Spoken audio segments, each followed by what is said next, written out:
This is problem 5.36 on page 258. Determine by direct integration the centroid of the area shown. Well, that's short and sweet to the point, isn't it? What does the area look like? Well, I'm not sure that I should say sweet since they said direct integration. That's it. Integration's not so bad.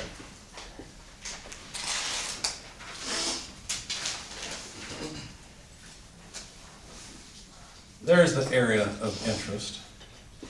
And the curve at the top, y, is kx squared. The height on this side is called h. And we're supposed to locate the centroid. Now the centroid, where do you think it is? We've got a, half of a here, so 1.5 a. Is it to the right of half of a or to the left? What do you think? It's to the right, isn't it? Okay, so over here somewhere. So we expect to get something like 1.5 plus times a for x, right? Somewhere to the right of that. What about the location of the centroid this way? At h over 2? No. Probably somewhere down here. We expect maybe about 1/4 of a or so. Does that make sense? This seems reasonable to me. At least based on the figure in the book, which I assume is to scale and accurate and all that sort of thing. Maybe 1/4, maybe, I don't know, 33% of A, somewhere in that range. I don't know. Okay. I guess making it a range, I should do that. Okay? So finding the x centroid is actually pretty straightforward. All we have to do is integrate x dA, and of course, get the area. Why don't we tackle the easy thing first? Let's figure out how much area we're dealing with here. How much area are we talking about? Well, we've got to integrate from a to 2a, don't we? Because this point right here is x equal 2a, right? Whereas this point right here is x equals a. So we need to integrate from a to 2a. Well, how do we figure out the area? Well, if you take any sliver, any dx sliver, it looks just like a rectangle, doesn't it? So we'll integrate from a to 2a. We're going to use dx. We're going to march along the x-axis, and then the height of the rectangle is just y. So if we just know y is a function of x, oh, wait a second, we do. Then this is just integration. So y is kx squared. There we go. So now we go and integrate. Help me out. What's the integral of this thing? Well, I'll do the hard part for you. I'll pull the k out. I'm kidding. X to the third over 3. Exactly. X to the third over 3. And we have to evaluate from a to 2a. Right? Okay. So, k, let's pull the third out. Put the k and the third together. Try to make it clear that my h's and k's look a lot alike. I'm dealing with k's right now. So I need x cubed, but that would be 2a quantity cubed minus a cubed, wouldn't it? Plug in those two limits. Well, don't forget this cube doesn't just work on the a, it works on the 2 as well. So that's 8a cubed minus 1a cubed. So that's 7a cubes.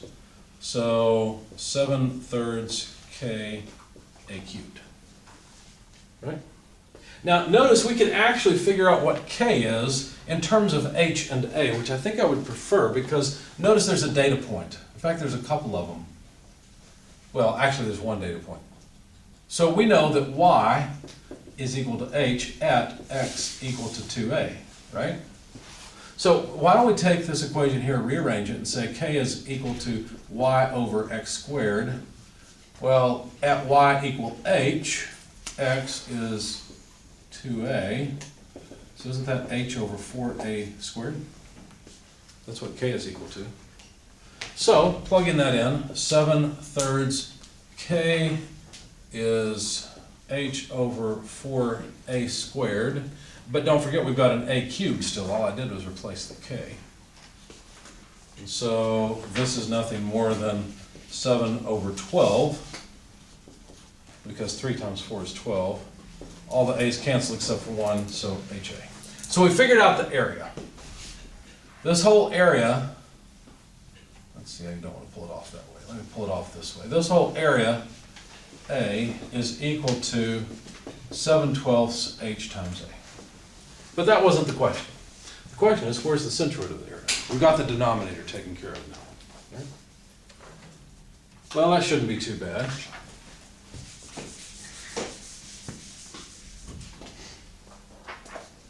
Integral x dA. Well, we got to integrate from a to 2a again. And we need the moment. So now what we're doing is we're measuring the distance x from each of these little rectangles to the origin. We're taking the moment. So that distance times the area is the moment of that area. That's what this is. Distance times the differential area is the moment of that area, and just adding it all up. Okay. Well, let's play the same game.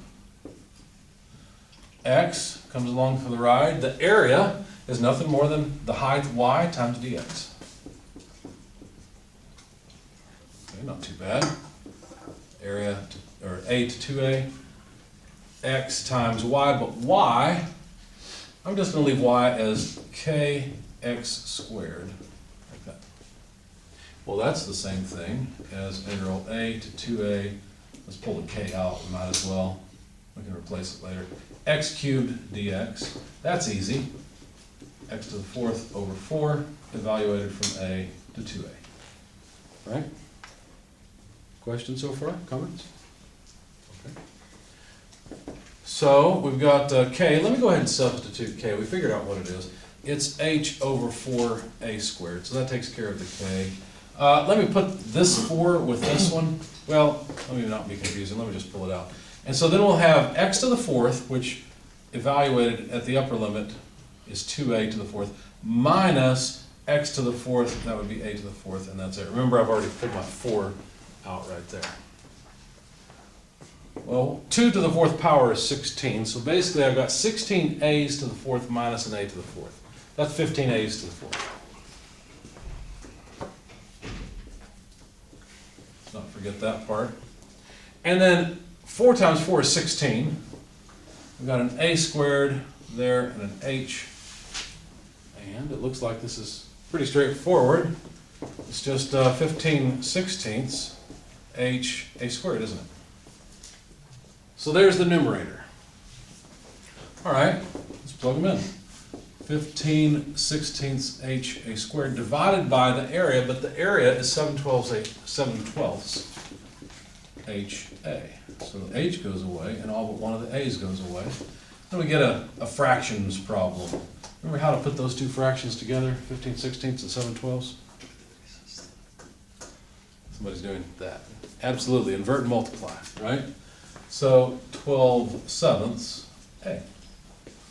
When you simplify that down, well, when I simplified it down, I got 45/28. Bless you. A. And then I decided I was an engineer. So X bar is about 1.6071. I was a precise engineer. How's that? Are you fine if we left it radical? Yes, absolutely. Questions about this? I'd like to see how you got to it. Oh, yeah, I put it all in there.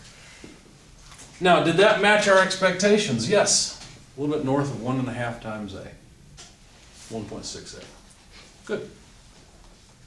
It's always nice when your biases are confirmed, isn't it? All right. That wasn't really bias. That was an estimation that was based on experience. Y bar. This is the one that's a little bit tricky. Your text says you can do this. Just divide by area. Why write integral of dA over and over again? And what they're saying here is take an area like this, locate the height of its centroid, y, and multiply that area by this and add it up. But that's not easy. I mean, we could, because we could actually invert this function and do it if we really wanted to. We'd have to figure out what this lower limit is. Then we'd have to integrate from there up to h. We could. I don't like doing that because as soon as I rearrange this and say, well, let's see, x equals y over k square root, start to get confused because then I don't know if I'm adding up this area or what I'm doing, you see. Seems like it's gonna be a little bit confusing. Plus, I don't like dealing with square roots because remember that, how does it go? You can, when you square something, you introduce new solutions. Taking the square root always scared me therefore, so I don't like doing it that way. Let's do it a little differently. All we really want is the moment about the x-axis, really. What if we break up the areas just as we did before? Because that's pretty easy. I know how to write this area already. This area, or this differential area, is simply y times dx, right? And if I want the moment about the x-axis, don't I just need the location of the centroid of that little bitty area and add them up this way rather than adding them up the other way? And what is the height of that, the centroid? What is y sub c, the centroid of that little bitty area? Well, isn't it just y over 2? So, can't I write then, it's going to be a little bit confusing, that this is equal to the integral. I'm not going to integrate along the y-axis. I'd like to integrate along the x-axis, and the integral I want to use is y sub c dA. The location of the centroid times the area. That's what I'm adding up. Let's not forget our area that we need to divide by. Y sub c is simply y over 2. dA is just y dx. So this is just integral from a to 2a of y squared over 2 dx. But y in terms of x is kx squared. So that's kx squared quantity squared divided by 2 dx over a. Okay? Any questions so far? All right. I'm actually not working this with the solution I wrote because I'd like to make sure my solution's right. So let's just keep going. Hopefully I'll get to the same point. So let's see. I've got a k squared here and a 2. Let me pull those out. K squared over 2. Let's pull out the area as well. Let's just put that all together. Integral a to 2a. What's left? Well, I've pulled out the k squared, pulled out the 2, pulled out the a. The only thing that's left is x squared squared, which is what? X squared squared is x to the 4th. Right. So, that's pretty easy. K squared over 2 times the total area, x to the 5th over 5, evaluated from a to 2a. Let's see. Let's go ahead and take care of this and put in h over 4a squared. So h over 4a squared quantity squared, that's k squared, over 2a, but the area a is 7/12 HA. That's just this first term. Times a 5th, get that by itself. And then I need x, which is evaluated at 2a to the 5th power, minus a to the 5th power. 2 to the 5th power is what? 32. 2 times 2 is 4, 4 times 4 is 16, another 2, 32. So this is 32a to the 5th minus a to the 5th, so that's just 31a to the 5th. All right, so let's see. Remember, you told me to invert and multiply, so I'll do that. In fact, let's make life easier. 2 over 12 is the same thing as 1 over 6, isn't it? Just put those two together. So let me invert and multiply. We'll deal with this first mess, and then we'll take care of the second one. So we've got, let's see, h squared over 16a to the 4th, just evaluating this, times, got to invert and multiply. So that's, let's see, 6/7 HA. It's all of this times a 5th times, well, 32 a's to the 5th minus an a to the 5th is just 31 a's to the 5th. Bless you. Notice we got a to the 4th, a, and a to the 5th. They all cancel nicely. So we end up with, let's see. Reading off the top row, we got 6 times 31. Take care of the 6 and the 31, the 1 comes along for free. Over 16 times 7, that's that, and 5.